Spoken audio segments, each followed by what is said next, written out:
Voilà, bonsoir chers biogéomènes, ici Biogé TV, vous connaissez déjà la chaîne, hein? Donc aujourd'hui on va vous parler brièvement de l'embranchement des arthropodes. Comme vous le savez mieux que moi, c'est l'un des embranchements les plus importants donc, dans l'évolution du monde animal. Alors pour commencer, cet embranchement est constitué de deux sous-embranchements, comme vous le voyez dans cette image. On a le sous-embranchement des chélicérates et le sous-embranchement des anténates mandibulates. Le sous-embranchement des chélicérates est caractérisé par la présence d'une paire de chélicères. Les chélicères sont des appendices à fonction préhensile, c'est-à-dire pour prendre ou bien pour saisir. Cet sous-embranchement est constitué de trois classes. On a la classe des mérostomes, la classe des pycnogonides qui sont toutes les deux aquatiques et la classe des arachnides qui sont terrestres. Caractérisé par une paire ou de deux paires d'antennes, le sous-embranchement des anténates mandibulates est constitué de trois classes. On a la classe des insectes qui est de loin la plus importante. On a la classe des myriapodes et la classe des crustacés. Voilà maintenant les mérostomes. Les mérostomes appartenant au sous-embranchement des chélicérates sont des arthropodes aquatiques à respiration bronchiale et prosome bien développé. Cette classe comporte deux sous-classes. On a la sous-classe des Eurypteridés ou Zygantostracés et la classe des Zyphosures.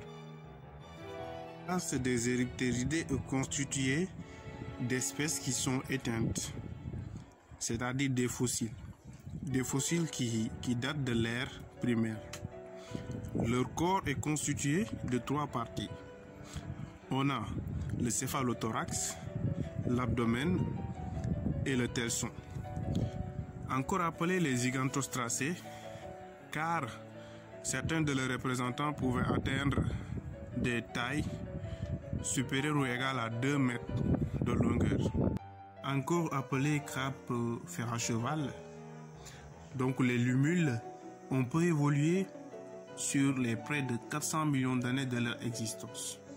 Résistant à toute extinction de masse, elles méritent donc amplement leur titre de fossiles vivants. Mais malheureusement, ils sont aujourd'hui menacés, utilisés comme appât par les pêcheurs, ou bien même broyés et utilisés comme engrais par les agriculteurs. Là où les scientifiques s'intéressent à cet arthropode préhistorique, car ils ont découvert à travers des expériences que son sang, c'est-à-dire l'hémolymphe, a la propriété miraculeuse de se coaguler en présence d'agents pathogènes. Donc, le sang est en particulier utilisé pour tester la pureté des équipements médicaux et de détecter la présence de bactéries dans les médicaments et vaccins. Les lumules sont actuellement représentés par 4 espèces. On a l'Humulus polyphemus, que l'on peut retrouver le long de la côte est des États-Unis et du golfe du Mexique. On a Cachinoscorpius rotundicoda en Indonésie et en Asie du Sud-Est, Trachypleus zyga et Trachypleus tridentatus au Japon. Et les lumules, donc voilà pour l'organisation générale ou bien la morphologie. Donc les lumules sont comme les Eurypteridés, sont constitués de 3 parties.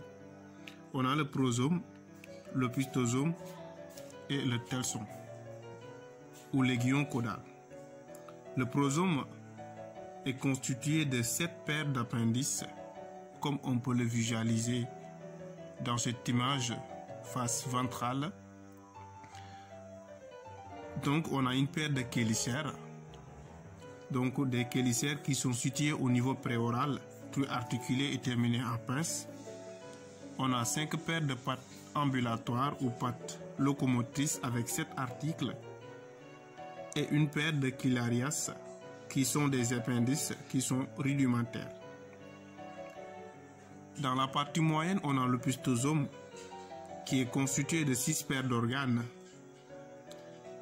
La première paire est une paire d'opercules génitales et les 5 autres donc assurent une fonction branchiale, encore appelée des pattes branchifères.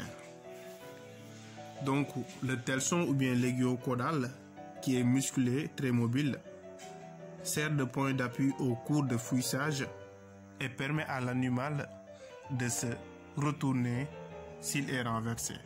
Au niveau de la face dorsale, on peut visualiser les ocelles qui sont des yeux simples et des yeux composés.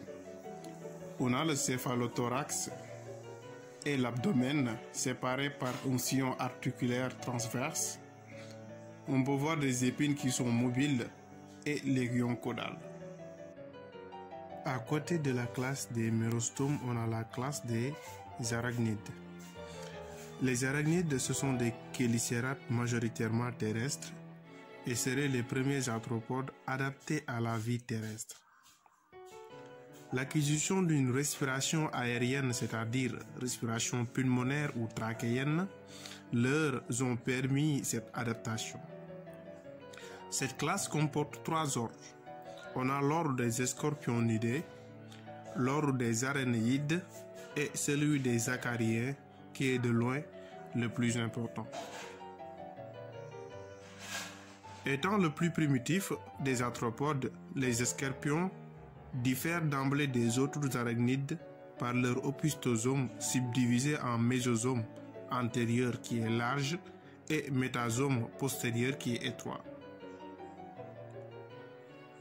Le prosome résulte de la coalescence, c'est-à-dire de la fusion d'un lobe préoral et de 6 premiers métamères. Cette prosome porte 2 yeux mésodorsaux de grande taille et de 2 groupes symétriques de 2 à 5 yeux latéraux. Il porte également 6 paires d'appendices. On a une paire de chélicères, une paire de pédipalpes, 4 paires de pattes locomotrices avec 8 articles, le pistosome subdivisé en 2 parties, mésosome et métasome, le mésosome qui est constitué de 7 segments distincts. On a le premier segment abdominal qui porte ventralement l'opercule génital, on peut le voir ici en vue dorsale. Donc cette premier segment abdominal porte l'opercule génital. Le deuxième segment abdominal porte ventralement également 2 organes spéciaux et escarpions connus sous le nom de peignes du fait de leur forme. Les segments abdominaux de 3 à 6 ne portent pas d'appendice, c'est-à-dire sont apodes, mais chacun d'eux présente ventralement une paire de stigmates, ce qui correspond chacune à une paire de pommeaux. Le dernier métamère a sa largeur qui diminue vers l'arrière. Au niveau du métasome, qui est étroit, mobile et constitué de 5 segments distincts, apodes sans appendice, et articulés entre eux,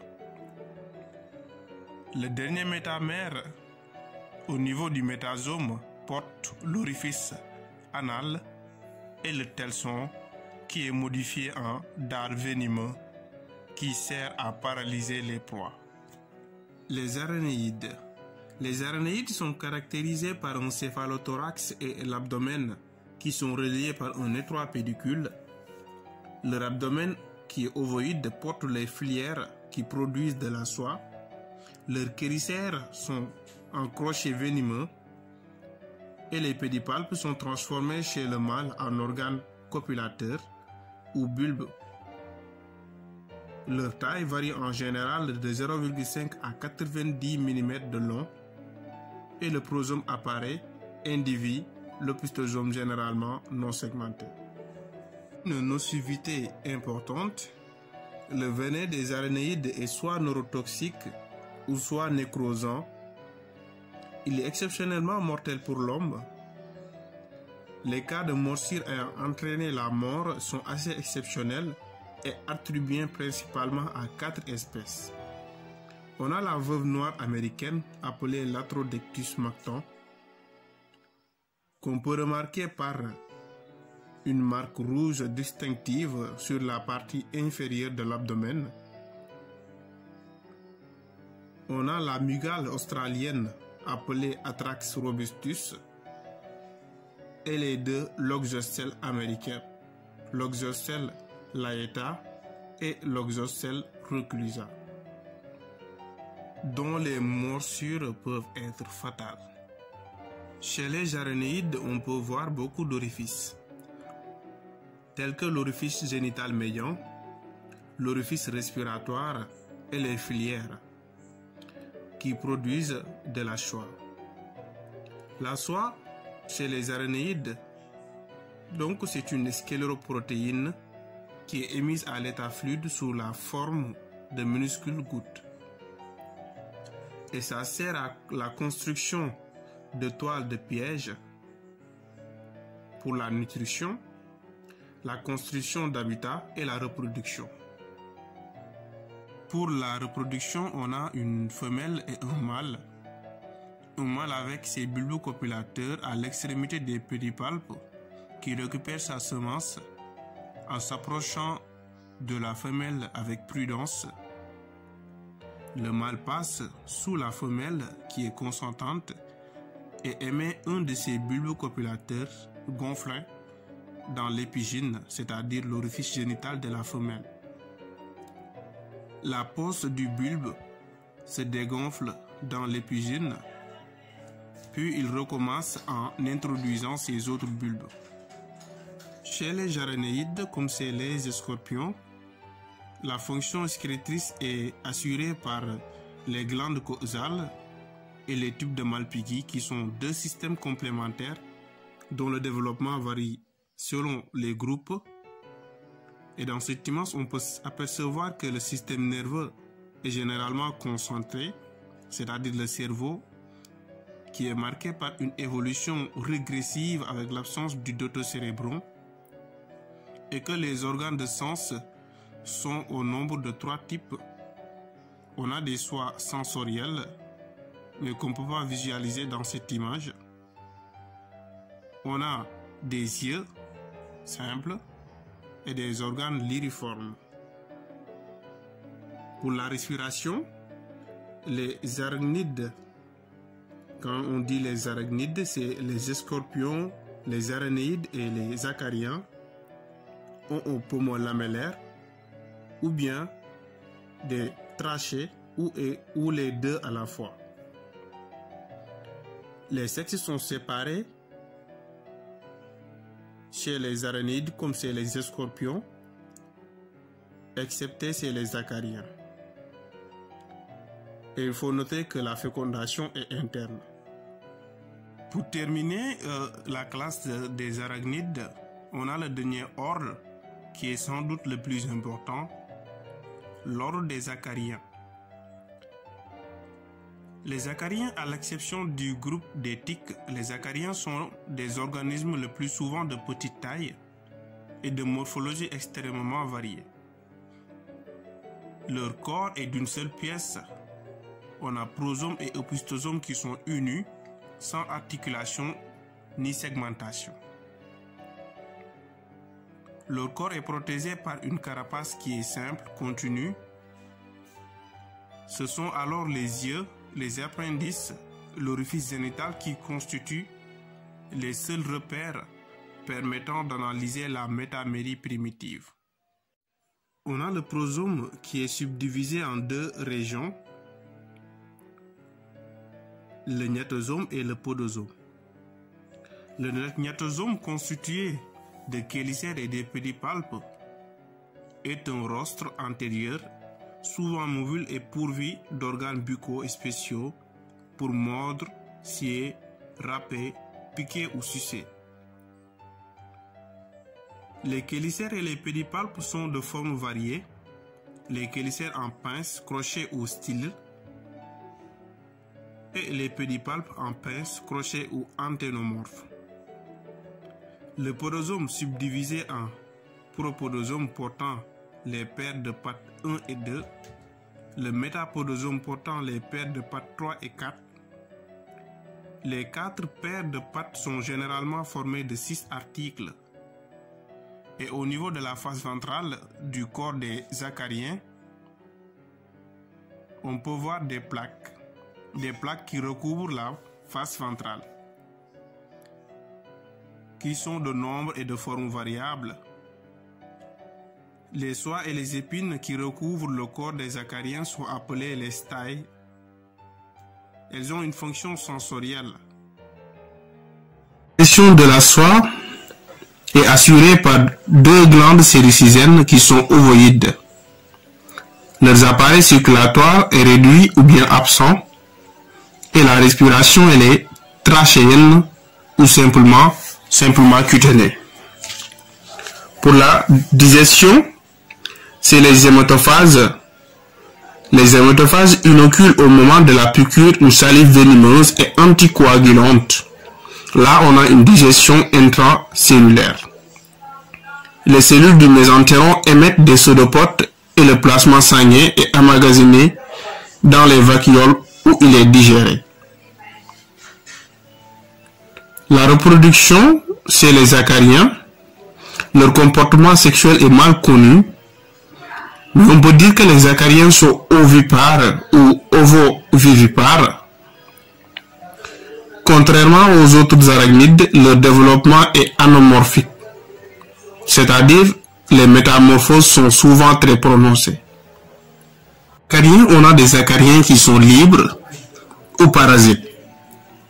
Les sarcoptes par exemple, qui creusent des galeries dans l'épiderme des mammifères, y compris l'homme, provoquant d'intenses démangeaisons.